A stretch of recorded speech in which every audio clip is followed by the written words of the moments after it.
What is good, people? It's the Fantasy Sports Markets Podcast, the first Friday podcast of the 2019 NFL season. My name is Ben Heisler. I am glad that you guys are back with us. And for those of you that are new to the podcast, first of all, I'm not sure where you've been, but welcome in.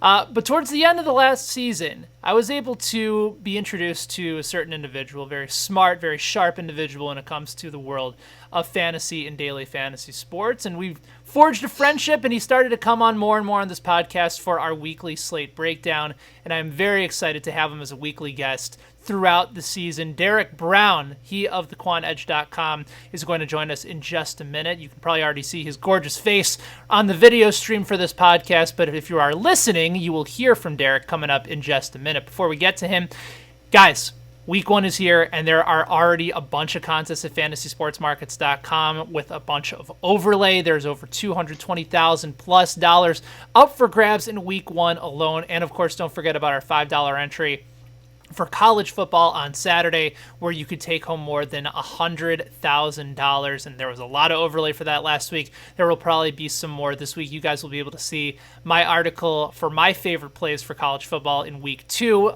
for Fantasy Sports Markets over at expandtheboxscore.com. Don't forget, there's Major League Baseball contests each and every day with a shot to turn $5 into a possible $16,000. And if you guys aren't following us on Twitter, you should be doing so at FSM Contests. You can follow me at Benny Heiss. Of course, our guy Derek is going to be available at Dbro_FFB. And lastly, if you guys enjoy the podcast, you enjoy the people that we bring on this very show, go ahead and rate and review us over in Apple Podcasts. He's an outstanding scribe over at the Quant Edge. He's a guy that I am proud to call a friend, and you can also see us in videos just like this, except they're a lot shorter, a lot more concise, and a lot more quickly put together over the course of the week for the Quant Edge video series presented by FantasySportsMarkets.com. He, of course, is Derek Brown. There's your intro, my friend. How are you? What's going on, Benny? I'm sitting here behind the not so apparent curtain, just waiting to jump on here. Yeah, dude, it's Week 1. I know we were tilting a second ago before we turned the mics on about that Thursday night game, which, dear God in heaven, I hope Nagy pulls his head out of his ass for Week 2. That'd be ideal. It would. I mean, just see the light of day at least. But, dude, we are here. It is Week 1. Let's get this main slate going, baby. I know. I'm super excited. We've been needing this for a long time. And again, a lot of our plays that Derek and I are going to be discussing are going to be more focused towards FantasySportsMarkets.com. But again, if you're playing on other sites, they are available for you guys as well. But listen, the advice here is free. It's a podcast. You're getting really good information, so highly encourage you guys to go and use that over at FantasySportsMarkets.com. And I believe, Dbro, you're going to be entering some head-to-heads this weekend as well. Ooh, I will be, buddy. I'm going to be posting some tweets. People can get up in the head-to-heads. If you want to come take me on Fantasy Sports Markets, bring it, baby. Let's do it. Make sure that you guys are reading Derek's work over at thequantedge.com. There's so much good information leading up to the start of Week 1. Derek has already posted multiple articles, and I think you have still one coming out today, correct? Yes. My wide receiver cornerback matchups to target, I went probably I'm about 11, 12 wide receivers deep on that one. That's up on the Quant Edge, and then I've got my stats to win your week that should be coming out today. As we're recording this, I'm finishing it up right now. So good stuff, man. All right, so let's get to the slate. Let's start with Kansas City going to Jacksonville. Total opened at 52.5. It has since gone down to 51.5. Not sure whether that's an implication of Jacksonville's defense starting to trend back in the right direction, or whether it's also an after effect of Hurricane Dorian. But regardless, it's still a fairly high total involving a very good defense, but also arguably one of the more historic offenses in the NFL a season ago in Kansas City. Currently, the Chiefs have opened at 5-point favorites. They have since moved down to 3.5. So I think when it comes to Kansas City, when it's season long, you're always going to start your studs, right? Pat Mahomes is going to be involved each and every week. Travis Kelce's the tight end one for a reason. Tyreek Hill, fresh off his new $54 million deal. In season long, you probably play him, D-Bro, but I'm probably fading him on the daily side, only because Jalen Ramsey's likely going to be shadowing him, and that's a matchup that Ramsey tends to win more often than not. No, and I absolutely agree. I think I'm kind of going the same different directions that you are in this one. I think if you got Mahomes, you got to be going with him. But in daily, man, poses a very, very interesting matchup for this one because if you look at Kansas City and Jacksonville last year, I mean, Mahomes still threw for 313. He had no touchdowns, the 2 picks. Kelsey goes over 100. I'm actually kind of interested about Mahomes because if you go back last year and you look at the home road splits, they're juicy, Benny. Like I mean, if you just take a small snippet against top defenses, so they went to the Chargers 256, 4 touchdowns. At Pitt 326 and 6. At Denver 304 and 1. New England 352 and 4. So as much as people should be scared to an extent about this Jaguars defense, I'm probably going to have, depending on what ownerships look like, I'm probably going to have some Patrick Mahomes because I think people are going to magically be scared off of the defense just at first pass. But if you look at the road splits, there's something. I mean, look, there's some upside to be had for Mahomes. There's always upside for Mahomes because it's Pat Mahomes and because of the weapons that he has around him. It's just the idea that you're going into this game not necessarily sure of what the running situation is going to be looking like. And I'm curious to get your perspective on, Damian Williams and LaShawn McCoy for week 1. We've talked about it on the Quant Edge video series about how you kind of have to be all in on both those guys because if you trust the Chiefs running system, you know that they're going to be successful regardless of whether it's going to be McCoy on the field or whether it's going to be Damian Williams. In this particular situation, do you consider this a week where you're saying, okay, McCoy still needs to probably relearn this offense a little bit. If I'm going to go all in on Damian Williams, maybe this is a week to do it because his volume is going to be high and he's going to be non-existent when it comes to ownership. Yeah, I think that if you're going to pick a week, there's a few guys that I'm going to be jamming into some lineups, and I might not play them in the coming weeks after this week. And Damian Williams is definitely one of those guys. I mean, like you're talking about, McCoy just got in the door. He knows the system, but knowing the pass protections, knowing all the different audibles, things like that, diving into a playbook, and he's just going to do this right now. I know that's easier for running backs than any other type of position, but still, it's something to be said about that. So, yeah, I mean, I think at his floor, Damian Williams is going to get 15 touches this week. Like, I don't see any project any less for him than that. So if you want to be contrarian, considering with all the news and people are probably not going to be rushing to go play him, one with the matchup and then two the news, it's a good spot for Damian Williams. Let's flip over to the Jacksonville side really quickly before we move on to our next matchup. There's going to be a lot of people on Leonard Fournette, maybe not as many as some of the other chalk running backs of the week, but you and I are both believing in Leonard Fournette not only for this game but for this season, knowing that TJ Yeldon is gone and having an opportunity to really soak up some more targets in the passing game is really intriguing in a high-scoring affair that looks to be projected for this week. There's just not a lot of other options for Foles to dump the ball off to, and I fully anticipate that with more pressure from Steve Spagnuolo's 4-3, that Foles is probably going to have to get the ball out quickly, so it's going to be a lot of short passes to D.D. Westbrook, and I think a lot of drop-offs to Leonard Fournette as well.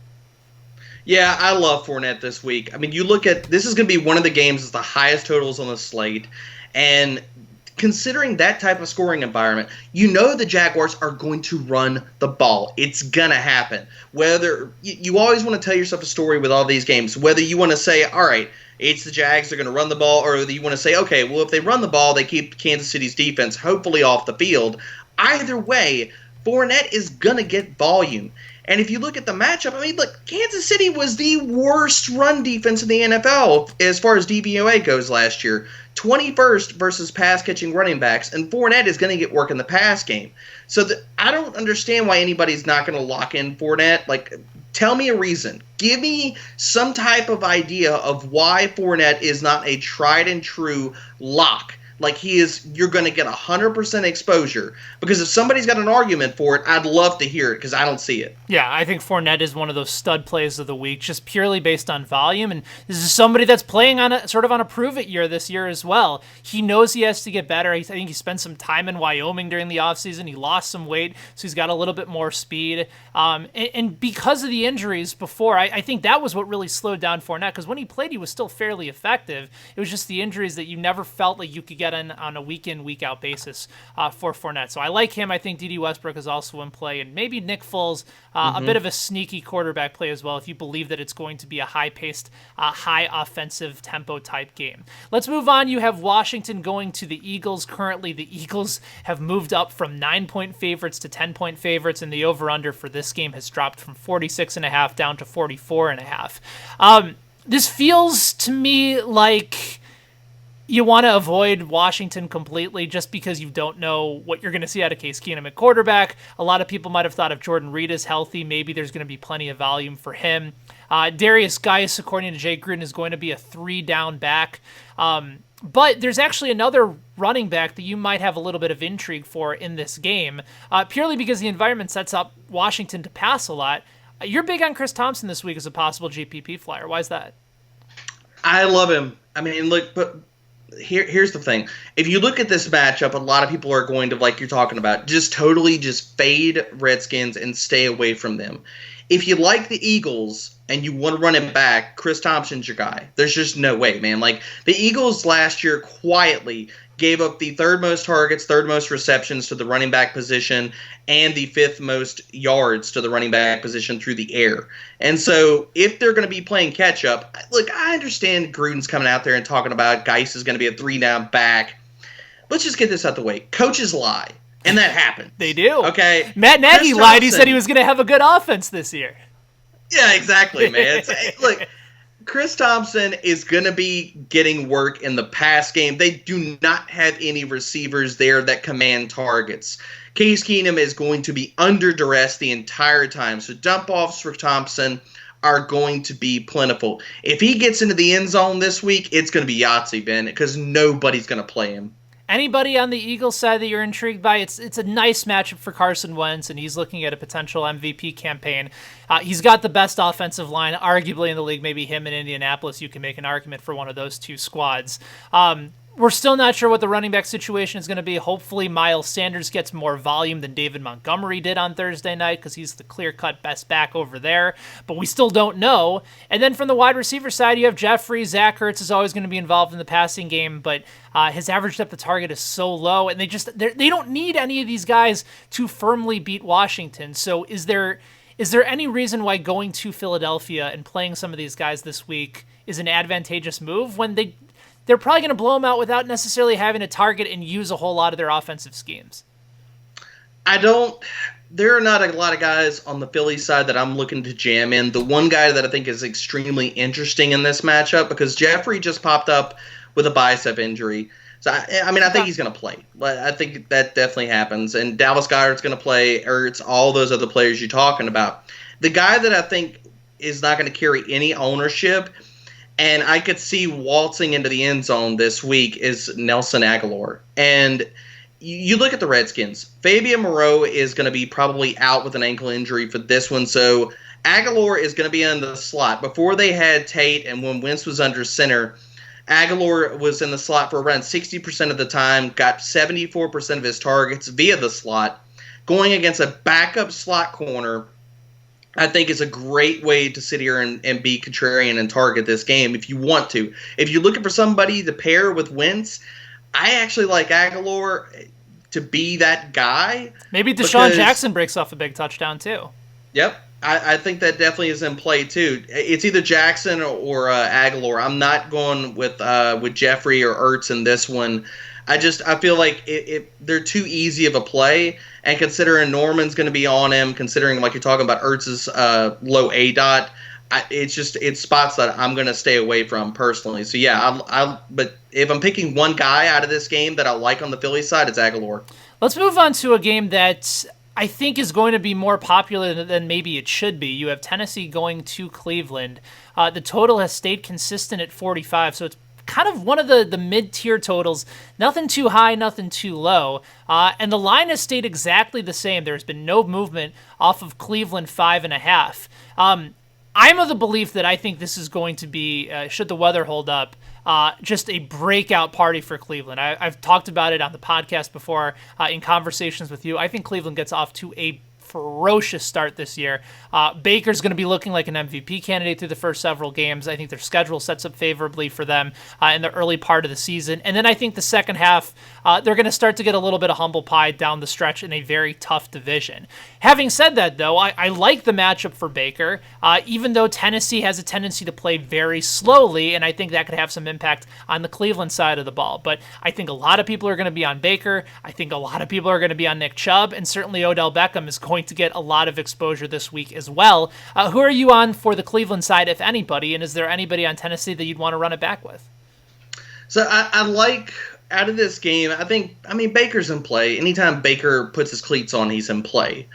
But for this game, if you just look at all the matchups, Adoree Jackson is going to be shadowing OBJ. And if you look at his metrics over at the Quant Edge, Adoree Jackson's numbers by themselves don't look that great. But if you look at him outside the numbers, the dude was stout. He got ate up when he went into the slot. And I don't see him going into the slot because I don't think OBJ goes into the slot because we have Landry there. So when they go 11 personnel, it's going to be OBJ. It's going to be Rashard Higgins on the outside. It's going to be Landry in the slot. And the way that these matchups set up for the Browns, Titans were upper end of the spectrum against tight ends. You have Adoree Jackson against OBJ. You have Logan Ryan in the slot against Landry. The matchup that I really want to target in this match for this is Rashard Higgins. I think he gets Malcolm Butler.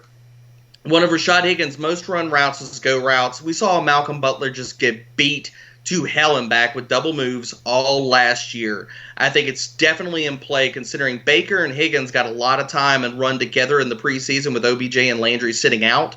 I think we see that connection continue here in week one. So that's where I like as far – look, OBJ anytime, like I said, he's in play anytime he plays. So he's definitely in play, and he can beat Adoree. I'm not saying that he's not going to in this one. So – I like OBJ. I like Baker. Higgins is the other guy if you're looking to stack this game. Chubb is going to get volume. We know he's going to get volume. Tennessee is a middle-of-the-road run defense. Towards the end of the season, they started giving up more rushing production than versus the beginning of the season. The best, like we were talking about off-air, that I can figure out why that happened is because Benny Logan, their nose tackle, looks like maybe he was dealing with an injury. You know, you try to like read between the lines, look at the tea leaves and stuff on that. But Benny Logan's not even there this year. So I like Nick Chubb probably more than most because I think Tennessee could be a little bit of a softer matchup on the ground than people are giving it credit. Really interesting note, too, on Rashard Higgins, because I do think he's going to be one of the more popular waiver wire pickup guys heading into week 2. This from Hayden Winks over at Roto World. Rashard Higgins finished with the second highest catch rate on 20-plus yard passes last season. So, again, there's already a chemistry there with Baker Mayfield. If you have any concerns as to whether or not Odell Beckham Jr. is 100% healthy, I think you're right. You take advantage of that matchup at very low ownership, and Rashard Higgins could be just an absolute stud of a sleeper play wherever you're playing daily fantasy. Or if you still need the need at a wide receiver 3 or a flex spot in your fantasy league for season long, I think Higgins is a great way to go in this matchup. Let's move on. A game that I think is going to be very exciting and certainly intriguing is the Rams going to Carolina. That game opened with a total of 51. It has since moved down to 50. And currently the Rams on the road are 2.5-point favorites going up against Carolina. This is a game that I think the Panthers can win because I am a believer in their offense. I believe in a healthy Cam Newton, who was the quarterback 4 in fantasy a season ago up until the shoulder injury started to really bother him. I'm a firm believer in Christian McCaffrey running for over 1,100 yards and leading all running backs in passes caught. I think Greg Olsen, when healthy, can still be a viable target in the middle of the field. You clearly know how I feel about Curtis Samuel. We did a breakdown of him on the Quant Edge video series. We love Curtis Samuel. And DJ Moore is going to be a stud in the middle of the field as well. Carolina has all sorts of offensive weapons, and I like it when West Coast teams have to go to the East Coast. The numbers usually do not indicate well for them in these early starts. To me, I'm looking at Carolina and saying, I think they can keep up with the Rams, and I think it's a matchup that's advantageous to them. What say you? I absolutely agree. I think there's so many different spots to attack the Rams with Carolina that Carolina is going to put up points in this one. I love Cam in this matchup. The Rams did not give up much to rushing quarterbacks last year. Now, how much of that is there because of the defense? How much of that is because they didn't play a whole lot of rushing quarterbacks last year? So Cam, even if the ankle is an issue, I don't care. the Rams secondary can be picked on. It can be had. And so if you're looking at Cam in this one, look, we know Christian McCaffrey is going to be involved. The Rams' run defense is absolutely atrocious, and they didn't really overhaul a lot of their personnel as far as the defensive line. I know Sue is out of there and stuff now, but they did not get better, is what I'm saying, on the defensive line. So I think CMC he's going to be the nuts this week. He is going to be a great play. He's one of my favorite, if not my favorite, running back play this week. So I'm going to be jamming him in everywhere I possibly can. As far as the wide receivers go, I'm actually staying away from Samuel this week. I think he's going to see a lot, if not all, of Aqib Talib. And Talib showed last year, dude, when he's on the field, he's still a shutdown corner. He is still lock and load, not going to allow anything because he's so freaking physical, and he can stay with Samuel on the field.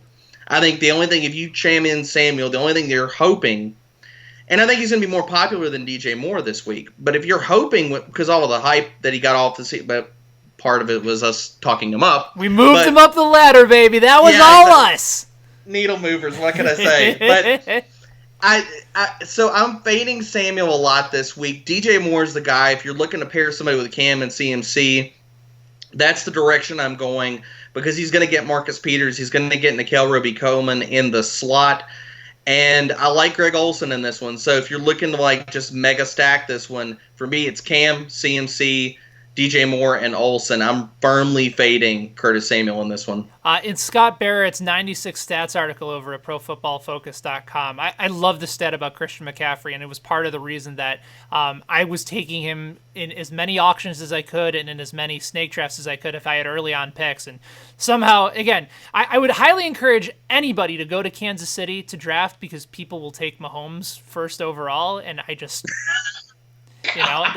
there's no words. I was sitting fourth in a snake draft in Kansas City, and Christian McCaffrey fell to me, and I just did a little happy dance and just cut open a beer and just went all Baker Mayfield. I was so excited. Listen to the stat that Scott Barrett collected on Christian McCaffrey. Last year, Christian McCaffrey scored more rushing fantasy points than Melvin Gordon, Nick Chubb, and Marlon Mack. Okay, whatever. He's a really good running back. He also had more receiving fantasy points than Odell Beckham Jr., Amari Cooper, and Tyler Lockett. Here's the really fun part. He had more passing fantasy points than Nathan Peterman, DeShone Kizer, and Mark Sanchez. He can do everything. He's the greatest player of all time. Go and fire up CMC. And again, because there's so much value on the salary sites at running back, he's not going to be fairly heavily owned. I do think he'll have some ownership over on fantasy sports markets. But again, people just might hear all the hype about Cook and Kerryon Johnson and Chris Carson and Fournette. And we'll get to the rest of those guys too. So I think this might be a rare week where you might see Christian McCaffrey get lower ownership than he actually deserves. Anybody on the Rams side that you're intrigued by before we move on? I think if you're going to play Todd Gurley, this is the week. I agree. This is the week. And this is not about, like we talked about, coaches lie. This has nothing to do with the report that comes out about he will not be on a snap count. I don't give anything about that. That does not matter with me. What comes out that I care about is the fact that it's been the offseason and it's week 1, baby. This is the first pounding he's going to take for the entire season. So if you're going to play Gurley, this is the week to do it. I don't even know if I'm going to have any exposure to him for the rest of the DFS season, but I will have some exposure to Todd Gurley this week. As far as I do not want to touch Jared Goff. His home road splits are atrocious. And I think that Carolina could pose a better matchup for Goff than people are giving it credit. As far as if you're looking for a pass catcher for the Rams, I like either Kupp or Woods in this one because Javian Elliott in the slot for the Panthers is god-awful. He's terrible. He was part of that vaunted Buccaneers secondary of last year, so take that for what it's worth. But yeah, that's kind of where I'm going in this game, Ben. Let's go to Atlanta and Minnesota. The Vikings are currently 4-point favorites. That line has since moved down from 4.5 to 4, and the over-under in this game has actually gone up just a tad from 47 to 47.5. We talked about the chalkiness of Dalvin Cook. Everybody has talked about it. We know the stats. Atlanta is one of the worst teams in the NFL, if not the worst, at stopping running backs, in particular with running backs that can catch passes, and we know that that's part of Dalvin Cook's forte. So he's going to catch a bunch of passes, and I think Adam Levitan over at Establish the Run had tweeted out earlier today that each year that Dan Quinn has been the head coach, number of passes caught by running backs have gone up each and every year. So they don't really make a whole lot of opportunities to try and slow that down. So we know Cook is going to get volume. This is a very good matchup, too, for Kirk Cousins to find Adam Thielen. The other interesting thing, too, is Matt Ryan was the quarterback, too, in fantasy last year. Just nobody talks about it and nobody recognizes it because of how good Pat Mahomes was. But Matt Ryan had a fantastic year, and Atlanta's offense is going to be really good again this year. However, if you go to the quantedge.com and you look at their matchups tools, you will see a list of all the different matchups from the percentile rankings. At the very top, 100% matchup percentile ranking is Kirk Cousins. All the way at the bottom, third to the bottom, at 19.12% is Matt Ryan. The only guys that had worse matchups, according to the Quant Edge, is Aaron Rodgers, and we saw that last night, and Sam Darnold, interestingly enough, going against Sam Darnold going up against the Buffalo Bills. So with that being said, I know how you value Matt Ryan and the Atlanta offense this year, but you're probably fading them this week, correct? Yes, I actually am. So if you look at all the different matchups, there's really not a soft spot in this game for the Falcons. I think the only play in that Falcons offense that I have any, and this is more contrarian, any kind of interest in, and this is going to go in my new my stats article coming out, is the running back position with Devontae Freeman. Okay. So if you look at last year, the Vikings were 20 outside the top 20 as far as DVOA versus running backs. If you also go to our head-to-head matchup tool over at the Quant Edge, then you see, the Vikings were 27th in DVOA versus pass-catching running backs. The Vikings also allowed 40% of running back production within 14 yards of the line of scrimmage on the left side of the field to running backs. Now, Ito and Tevin last year in the pass game, that's where they got 47% of their production. So if you want some spot, if you're looking at all the Vikings and you want to run it back with somebody, I actually think Devontae Freeman is the sneaky play here, because Cutter, last time he was in town for the Falcons, he fed running backs a 19% target share. Yeah. And we haven't seen that out of Freeman since the days of Shanahan. So I think that he's a running back that's going to go very low owned, but if they run him in the pass game like I'm looking at right now, considering all the other matchups, I think the Falcons will try to run their passing offense a good bit through Freeman and Austin Hooper in this matchup, because the corners for the Vikings are really, really good. Really quickly, just flipping to Minnesota for a second. If everybody's going to be all in on Cook, do you anticipate low ownership for both Cousins and Thielen, even though the matchup is terrific?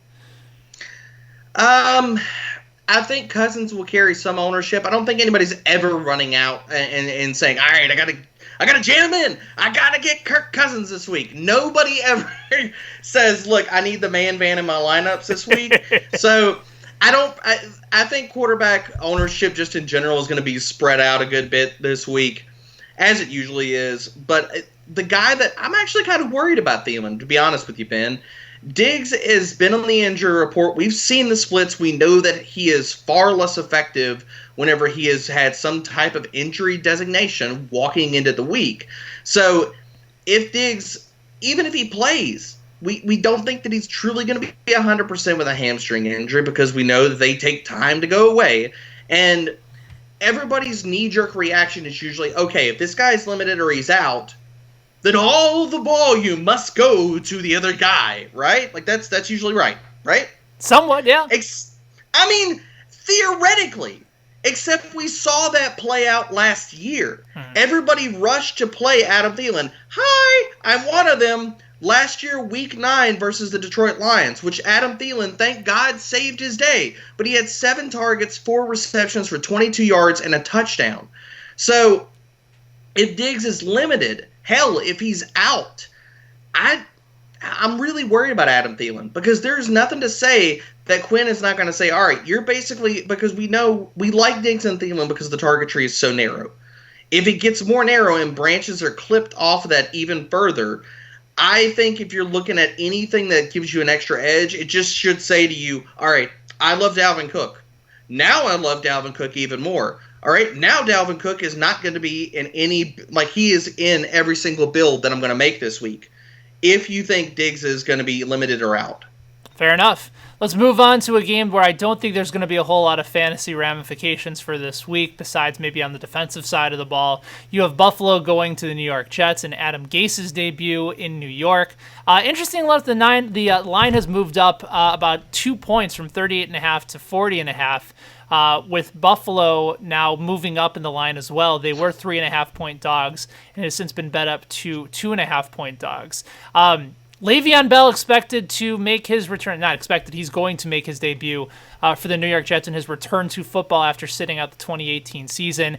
I know how you feel about Bell moving on from the Jets, and we had some disagreements about this. I liked him purely from the standpoint of how much volume he was going to get, but again, there are concerns with his production falling off a bit in 2017, moving to a team where the offensive line has been atrocious the last few years. But he does have some other weapons around him, but again, it's not the type of weapons and not the type of system that they ran in Pittsburgh. Do you like this matchup for Bell against Buffalo, knowing that it's likely going to be low scoring, knowing that he's going to get a number of targets in the passing game and get a bunch of volume? And sometimes you just can't rely on that, even from some of the studs this week. Where are you on Le'Veon Bell and the rest of the guys in this matchup? I'm probably staying away from this game. Probably pretty much. There's one or two matchups in this game that I like, but pretty much as a general rule, I will be underweight versus everybody else, or if not, have very limited exposure to this game. I don't like Bell in this one. I think the Bills' defense is stout. They are legit. And you look at every single metric. I mean, they are top 5, top 3 against the run, even versus pass catching running backs. Hell, they're 9th overall last year. And that Bills defense did nothing but improve in the offseason. So despite whatever you think about Gase, whether he's going to run, whether he's not going to run more plays, or the offensive line is improved or it's not, the Bills are stout on the front. And they are going to sit there and put the screws to the Jets this week. So I'm not going to have I'm probably not going to have any exposure to Bell, to be honest. Are either of their defenses in play for you? Yeah, their defenses are. I mean, you look at the low total games, there's definitely something to be had for that. I don't know if there's definitely so much turnover potential in this one. If I'm going to look at one of the defenses in this one, I think that I'm more likely to go for the blitz-happy Greg Williams side of it and go for the Jets than I am the Bills. I think the Bills are better at limiting points and things of that nature than they are as far as like creating turnovers and touchdowns and really stacking up the points for DFS purposes. But I mean, just for the casual player or anything like that, like redraft wise, yeah, both the defenses are good plays this week. They're definitely top 10, top 12 plays this week. But as far as DFS aspects go, I mean, I like the Jets more than the Bills. But yeah, no. Going over to the Bills side a little bit, because I know we're probably not going to spend too much more time on this game. Yeah. Josh Allen's he's always in play. His running ability, his playmaking ability, he can always break a slate any single time. Do I think that's probably going to happen here? Probably not. One of the matchups that I did highlight in my wide receiver cornerback article over at the Quant Edge that I think people are going to go to John Brown, and it's not where I'm going if I'm picking a Bills pass catcher, because John Brown is going to match up with the only thing that the Jets have that resembles a decent cornerback, and that's Tremaine Johnson, who actually, if you look at the metrics, was pretty good last year. The guy that I would like on the Bills side, if you're looking for a wide receiver, is Zay Jones, actually, because he's going to spend a lot of his time, most of his time, matched up against Brian Poole, who was the reason why people targeted slot wide receivers versus the Falcons last year, and now he moves to the Jets, just taking over the pass-happy turnstile action that Buster Skrine had last year. Buster Skrine did not look awful last night against Geronimo Allison, which ended up screwing all of us. But as a Bears fan, I was happy to see Buster Skrine not look like a complete and total sieve. Oh, don't pull a Collinsworth on me, Benny. Don't talk up Buster Skrine. No, please don't. Jeez. Off the rails here. Yeah, I like Zay Jones versus Poole versus Darryl Roberts is the other guy he's going to face when he lines up outside, is where I would go with the Bills. But there's not a whole lot of action outside of that. I think that the running backs are just going to be a total freaking mess for the Bills. All right, let's move on. Speaking of good running games, you have Baltimore. They're on the road against Miami. Another small total, but it has gone up from 37 to 38.5. And the Ravens opened up at -4. It has since moved up to -6.5. Shocking, Derek, that nobody seems to have a whole lot of faith in Miami's offense or Miami's defense. And it would make sense because they're bad and they traded away Kenny Stills and they traded away Laramie Tunsil. And Baltimore has the ability to just control tempo almost in every game that they're in, especially if they get off to a lead because of how run dominant they're going to be. Lamar Jackson certainly in play this week. They did mention, their offensive coordinator, Greg Roman, mentioned that it could be a committee. It could be a hot hand at running back, which got a lot of Justice Hill truthers very excited. So if he's still sitting on your waiver wire, feel free to go ahead and pick him up. But to me, at least for this week, because of how good the matchup is, I feel like Mark Ingram is one of those guys that gets into the end zone probably twice this week. I absolutely agree. There's no way, man. Like I don't see them going with the hot hand. I'm sorry, Roman. I get it, but let's go back to Coach's lie. I don't see that there. If you look at every move they made for the offseason, why do you bring in Mark Ingram if you're not going to run him, if you're not going to use him? Now, does this game get out of hand and Justice Hill does get some run in this one because the Ravens are just blowing them out and you basically just saying, all right, here, whatever, towards the fourth quarter? That's in play. That could definitely happen. But during the first 2 to 3 quarters of this game, is Justice Hill going to get a lot of run compared to Mark Ingram? Nah, man. I'm all on Ingram. I'm all about stacking the Ravens side of this. I love Lamar Jackson in this game. I love the Ravens defense. They're the top defense on the slate. If you're playing over at fantasy sports markets, I don't know what to tell you. If you're not starting your builds with the Ravens defense, the honest question has to be at that point, what are you doing? Because they're easily the top play for this week. And Lamar Jackson, look, could this game get out of hand? Absolutely. Could that stop Lamar Jackson and this Ravens team from saying that, look, they want to revolutionize offenses. They want to take the NFL by storm. Could that take anything away from Harbaugh saying, I'm going to put my foot down on the gas and we're going to run up the damn score and make a statement? I think it's still in play. Lamar Jackson could have 3 touchdowns, 100 rushing yards, and Ingram could get into the end zone twice. I think the Ravens could blow the Dolphins out of the water, and the Ravens just keep on with their foot on their throat the entire time and don't let up. Really quick follow-up. We saw the type of fantasy numbers that Ryan Fitzpatrick put up in his first few games in Tampa. Obviously a very different situation and a different coordinator and different perspective, but do you believe that with them likely playing from behind that maybe Fitzpatrick could put up some big numbers, certainly from the yardage side, and maybe he's a guy that at least going to be low owned. Garbage time could be a money time for him. Man, I don't know. It more just screams Ryan Fitzpatrick 5 interception game. Because if you look for sharp people, sharp intel and stuff. So if you go over to Twitter, if you look at TJ Hernandez's timeline, he broke down interception rates and losses over the last 2 seasons, and Ryan Fitzpatrick's interception rate is 4.7%. I think that we could easily see a Fitzpatrick implosion and 4 interceptions here, or hell, 3 before halftime, and then we see Rosen in the second half. I think it's definitely in play this week because I don't think that they're married to Fitzpatrick. I think they're in full tank mode, and I have a hard time wanting any part of the Dolphins this week. We talked about a team like the Ravens defense that's going to be very popular and rightfully so on fantasy sports markets. I will say, though, Seattle's defense is also, you can make a fairly compelling argument for them.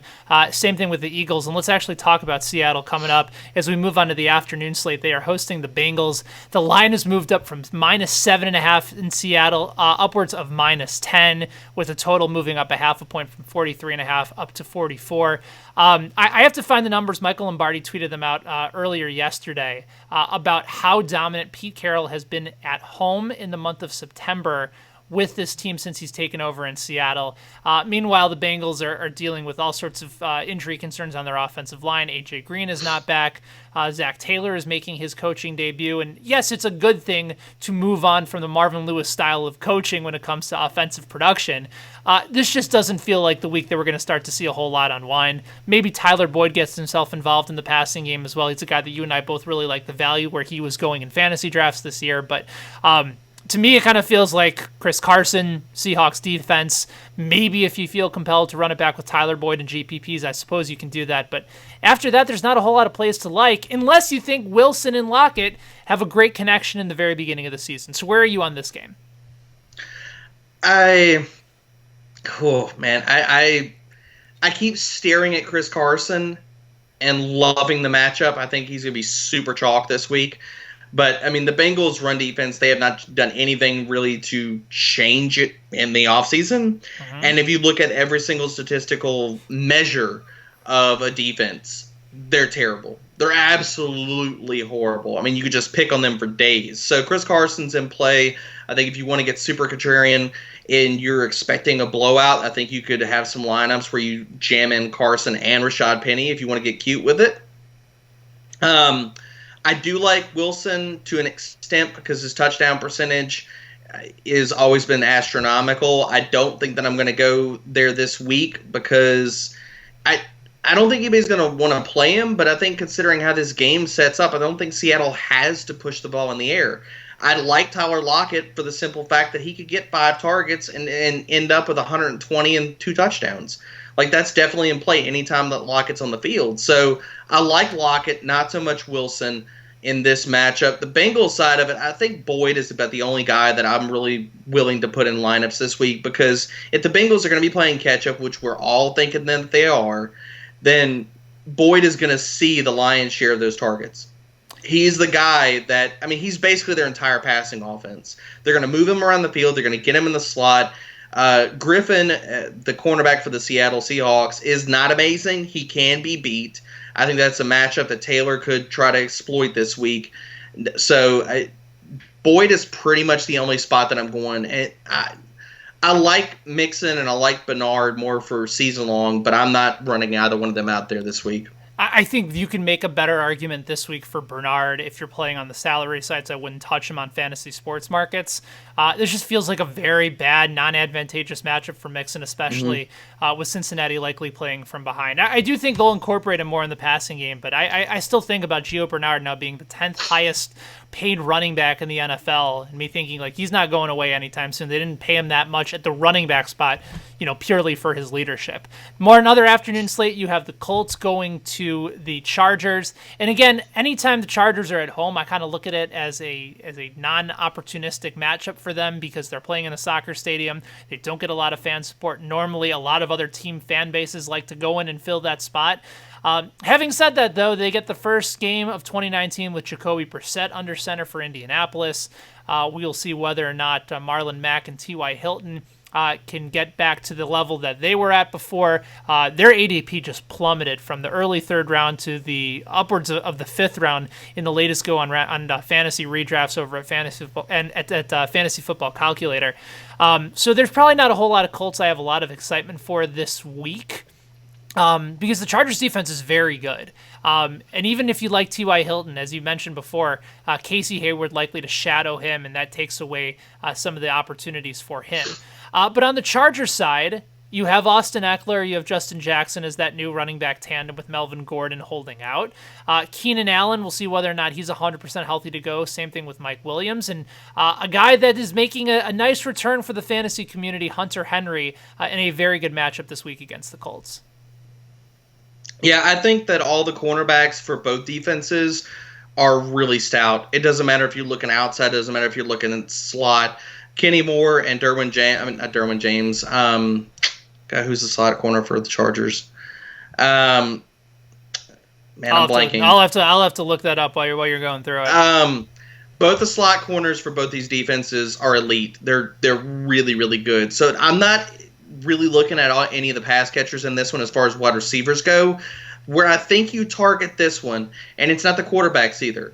I love both running backs in this matchup Okay. because these are the two highest zone coverage teams in the NFL last year.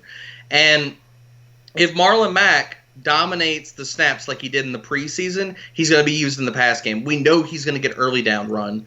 And so I like Mack as a nice contrarian play in this one. I love Austin Eckler because I feel like he's going to get a ton of run in the pass game. He could see upwards of like 8 to 10 targets in this game and not even bat an eye.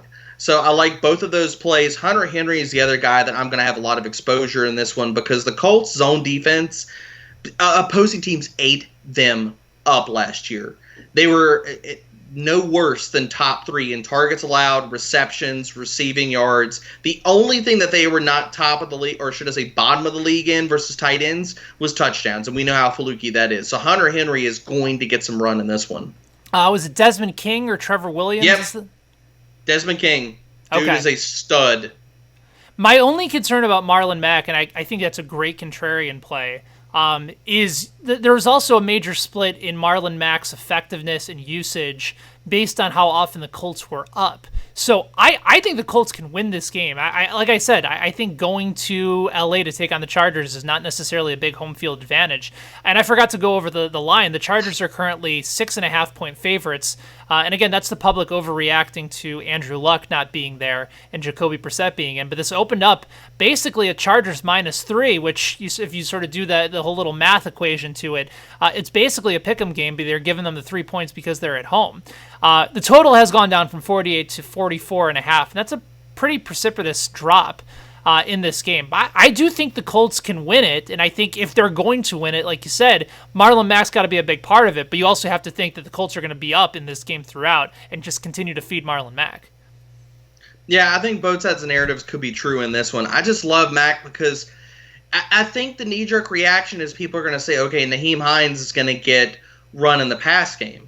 Whether you look at zone, no matter what you look at. I think that's the knee-jerk reaction. And if we take any signal from the snaps and the amount played in the preseason, much less the offseason narratives about Mack being the guy, man, if he takes over that snap share, if he takes over any more work in the passing game, he could be a great play this week. All right, let's continue on to the afternoon slate. You have the Giants going to Dallas. The Ezekiel Elliott deal got done. He's expected to get about 20 to 25 touches in this game. And some people are still concerned about that it's not typical Zeke volume. But the way that I see it is that Zeke has always dominated in Cowboy Stadium. He's always been great in Jerry World. Why wouldn't they try and feed him the rock inside the goal line, inside the red zone? It wouldn't surprise me that even if Zeke doesn't get the type of touches that we're used to seeing from him, then when it comes to red zone and touchdown opportunities and touchdown equity, I think they'd much rather give him the ball in that spot than Tony Pollard. I don't think Pollard is dead as of now. They'll probably use him somewhat in the passing game, but I'm not afraid to play Zeke this weekend, and a lot of people are, and I'm wondering where you stand on this. I think if you're over on the salary sites, Zeke is somebody I'm not going to have a lot of exposure to because he's the most expensive running back on the board. Now, does that matter a whole lot in the entirety of it? No, in the sense that there's so much value on the board. If I'm going to pay up, I think that the volume, floor, and ceiling for Barkley and CMC at the top is a lot higher. I buy in somewhat to Zeke being limited-ish. I don't think that he's going to be totally non-existent. I think I put him somewhere around 15 touches this week. Now, does that take Zeke off the board totally? Hell no. I mean, he could easily have 15 touches and get, 2 touchdowns in this game. So I think he's in play. It's just probably a direction I'm going to be lower than the field on because I do buy into some of it of them easing him in to an extent. I don't see that we have, I don't think that Zeke is a lock for 20 or 25 touches this week. But and the other side of this is I really, really like the Dallas pass catchers in this one. I'm huge on Dak. I think he's going to have a great game in this one versus the Giants. I love Amari Cooper's matchup, both in the slot versus Haley on the outside, Janoris Jenkins.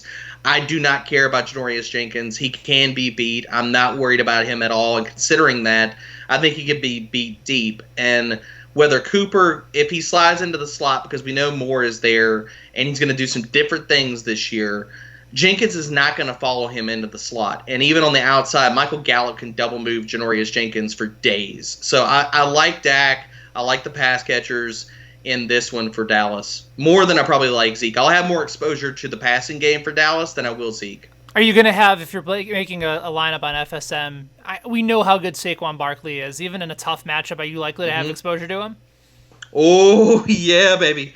Look, Saquon, the 2 games versus Dallas last year, they were in middle of the road versus pass-catching running backs.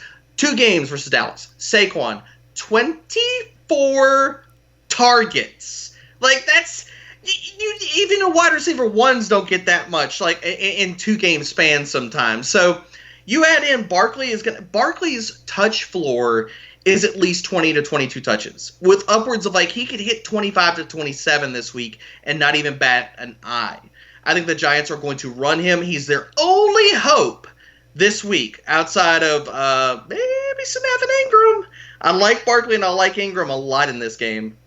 Fair enough. Let's get to a matchup that a lot of people are talking about, not because the two teams are any good, but because there's so much unknown and there's so much intrigue when it comes to what we're going to see with Detroit and Arizona. By the way, I forgot to mention the totals for the Giants and the Cowboys. Currently, the Cowboys are 7.5-point favorites. That number has stayed fairly consistent, and the total has gone down from 46.5 down to 45.5. As for Detroit and Arizona, currently the Lions are 2.5-point road favorites going into Arizona this year. And interestingly enough, too, Derek, for a team that's supposed to come in with an explosive offense and a terrible defense, running a lot of plays this year in Arizona, the total has gone down from 49 down to 46.5. I don't know whether that's an indication that Detroit is just a slow, plodding team that's going to run the ball a lot, or whether people just don't have a lot of anticipation and expectation after a very mediocre and below-average preseason from Arizona. But I feel like I'm still going to want to have some exposure to this game. And I think where my exposure is likely going to come from is I want either Kenny Golladay or Marvin Jones going up against probably the worst secondary in the NFL in Arizona on the fast track. And I know everyone's going to be on Kerryon Johnson, but I still think Stafford at some point is going to throw the ball just a tad, especially if Arizona might be putting up some points in that new offense. And I think Marvin Jones has an opportunity to have a monster game at very low ownership. What say you? I like the Lions, and I like being different in attacking some of their pass catchers in this one. I definitely believe that Stafford's in play this week. I think he is going to be unowned. I don't think anybody's going to be running out to play Stafford, much like we're talking about Kirk Cousins. Nobody just looking to jam in some Matthew Stafford on a tink run-first offense for the Lions. And so Golladay and Jones are both really interesting plays. We know they're going to be targeted deep down the field. They're going against the Cardinals secondary, which is just, it's horrible, man. Robert Alford's out. Patrick Peterson's out. They got a bunch of scrubs, second-name, practice squad, Gatorade holder guys that are going to be running with both those wide receivers this week. So Golladay and Jones are both in play if you're looking to be different off a carry-on this week. Because, look, I definitely think that it's in play for Stafford to have 280 and 2 touchdowns. And if he has anything more than that, it's going to be awesome. And Kerryon Johnson, I'll have him in some of my lineups.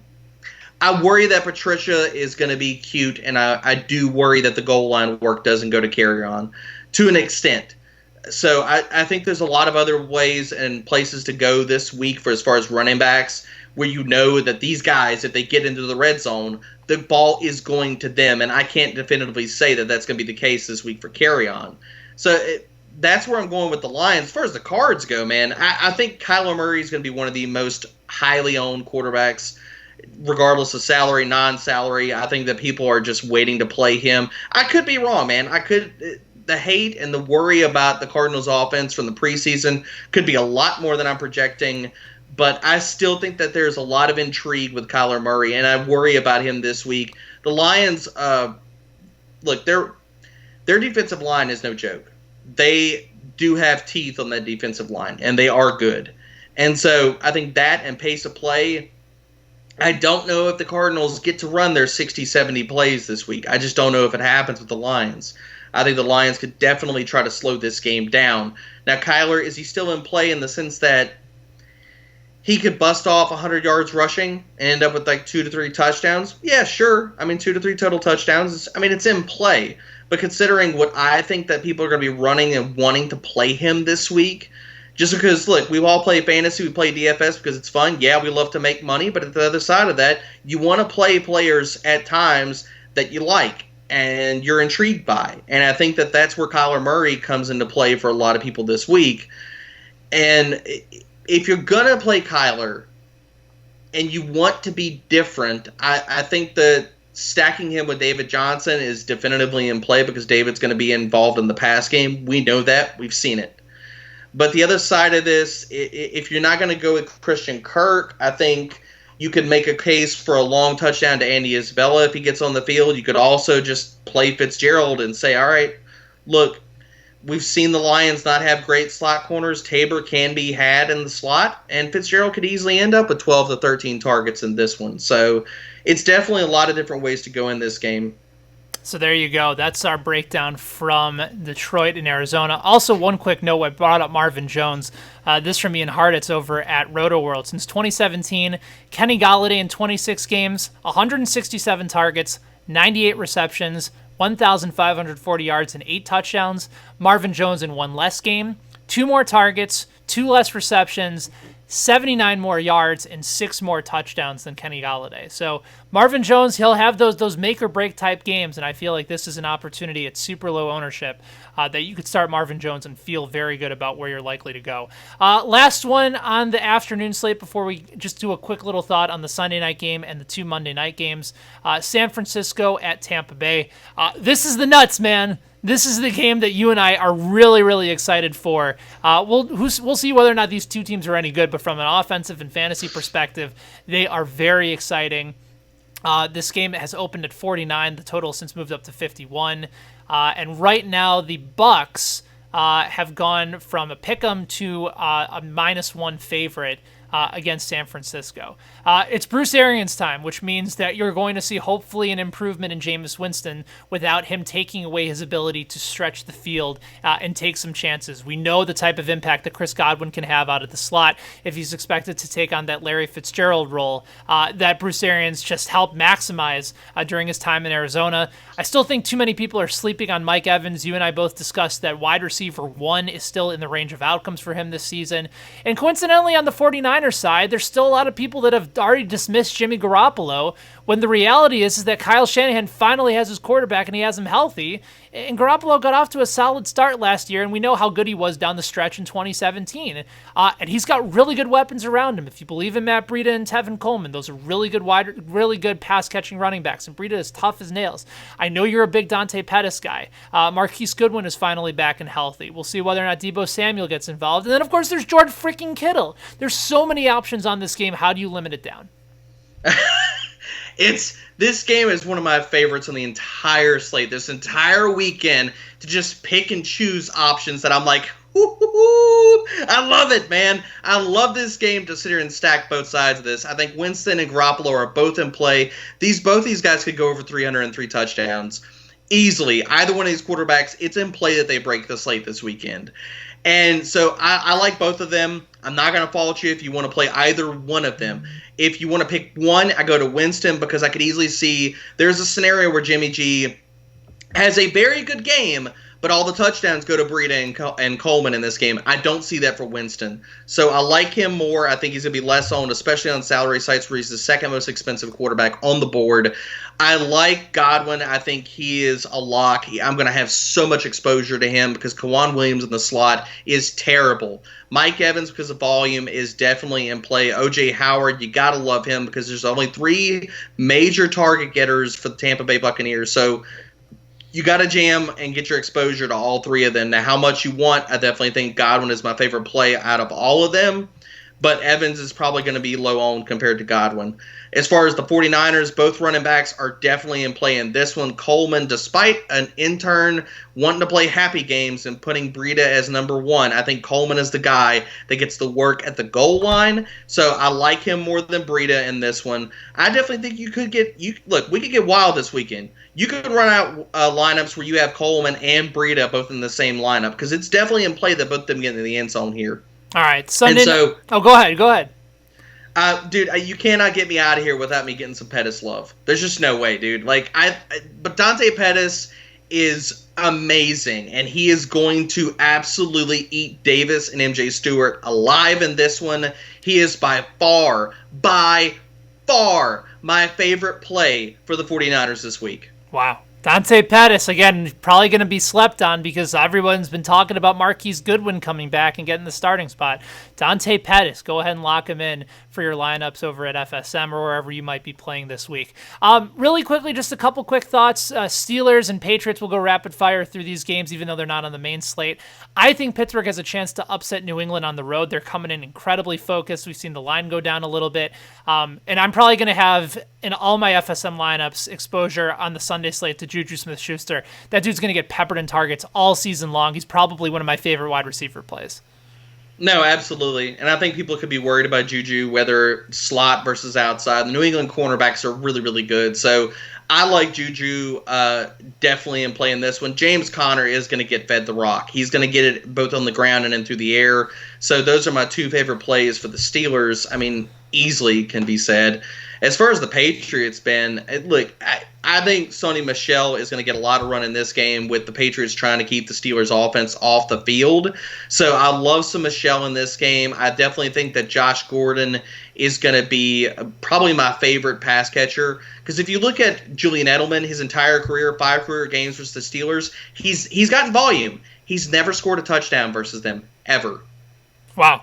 That's definitely a bit of a surprise, considering everything that he's been able to do. And then lastly, the Monday night games, you have Houston going to New Orleans, Broncos taking on the Raiders. We'll see whether or not Antonio Brown plays after a heartfelt apology that, according to Josina Anderson of ESPN, so we'll see whether or not all can end well. My guess is that apology was a result of learning that you could potentially lose $30 million like that.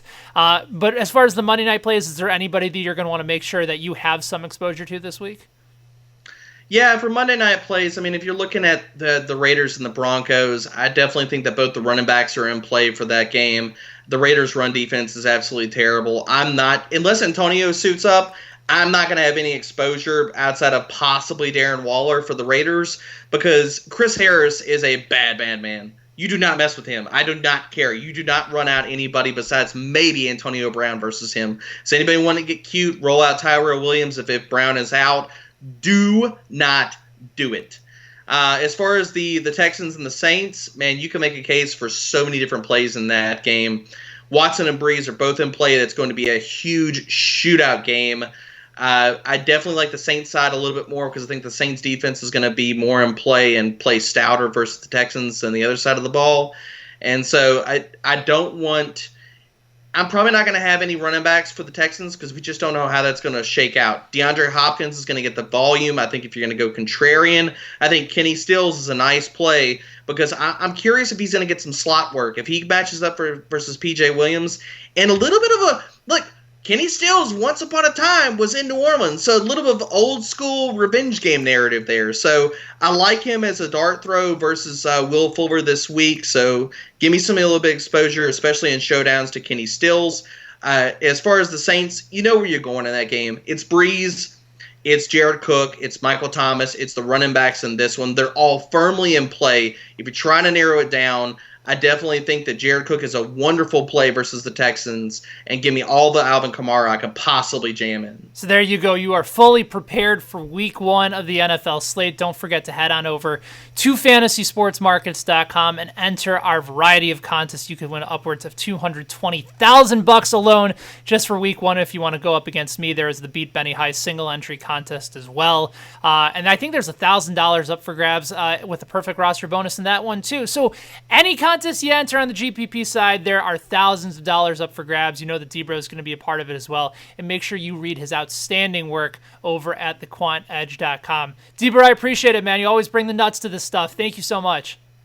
Absolutely, Benny. Look, we're going to be breaking it down every week, man. Thank you for having me, as always. And yeah, look, I'm going to be over at FFSM. Look, if you want to follow me on Twitter, check me out, Debro_FFB. Look for my tweet. I'm going to have a head-to-head posted over at FSM. And yeah, Come on, you think you can beat me? Take me on. There you go. So both of us are putting ourselves out there. For Derek, I am Ben. Thank you guys for listening. Thank you guys for watching if you were doing so over on YouTube. This is the Fantasy Sports Markets Podcast. We will be back on Sunday for our live show. It's myself and Justin Fensterman at 10:30 a.m. East Coast time. That's 9:30 Central, breaking down all the games and answering your lineup questions before lock. Until then, we'll talk to you guys soon.